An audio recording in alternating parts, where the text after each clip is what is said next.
مين كان يتخيل انه راشفورد هو اللي يحسم المباراة؟ ولدنا ولد مانشستر يونايتد يا جماهير برشلونة هو اللي حسم لكم المباراة وسجل هدفين مهمين جدا، وممكن انتم في قادم الايام تندموا تقولوا يا ريت مش راشفورد اللي سجل هالاهداف عشان نخلص من طلحة.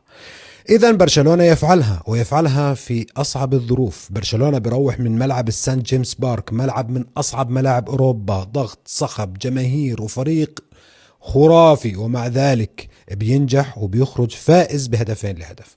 والأجمل أنه الفوز هو مش شيء جميل، ولكن المهم أنه برشلونة جاء فوزهم المهم من دون نجمهم الأول لامين يامال، واللي عوض غيابه طبعا كان رافينيا وماركوس راشفورد على الأطراف. الفريق الإنجليزي نيوكاسل قدم شوط أول مرعب، ولكن برشلونة بذكائه بمهارته بروعته وجودة خط وسطه اللي بتكون من بيدري وديونغ اجتازوا هاي الأمور. راشفورد صدم الجميع صدقا، يعني سجل هدفين، واحد منهم هدف خيالي وكأنه رسالة لكل العالم انه انا موجود وبستغل الفرص. نيوكاسل قدم مباراة كبيرة من ضغط عالي، اندفاع، كرات خطيرة وحماس جمهورهم المجنون، لكن برشلونة مثل ما حكينا عرف كيف يقرأ المباراة، امتص الحماس ووقف صح واستغل اللحظة المناسبة وضرب فيها.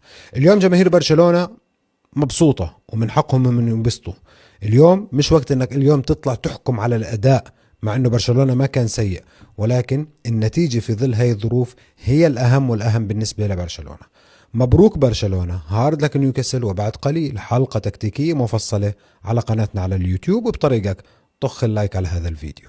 لا شك انه راشفورد اليوم عيشنا تناقضات كبيره، يعني انت بتطلع من الشوط الاول بتتساءل كيف بيبدا هذا اللاعب مباراه صعبه خارج الملعب في دوري ابطال اوروبا بقميص برشلونه. لا ممكن تسال هو اصلا شو بيفعل هذا اللاعب في برشلونه؟ هذا مش من مستوى برشلونه.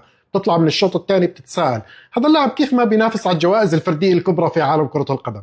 تناقض عجيب جدا بين مستوى كان بالقاع إلى مستوى بالقمة، مهارة فردية استثنائية خصوصا بالهدف الثاني، لكن حتى الهدف الأول صعب للغاية. حسم 3 نقاط في غاية الصعوبة لبرشلونة في ملعب صعب ومباراة ما كانت سهلة. أكيد أكثر شخص سعيد بهذا المستوى هو فليك، في الوقت اللي كان بيستنى منه الحل يعني من رافينيا أو ليفاندوفسكي رأس الحرب الرئيسي، وفي غياب يامال وفيران توريس اللي بريحه الذي كان أساسي منذ بداية الموسم، يأتي الحل من حيث لا يحتسب. برافو راشفورد.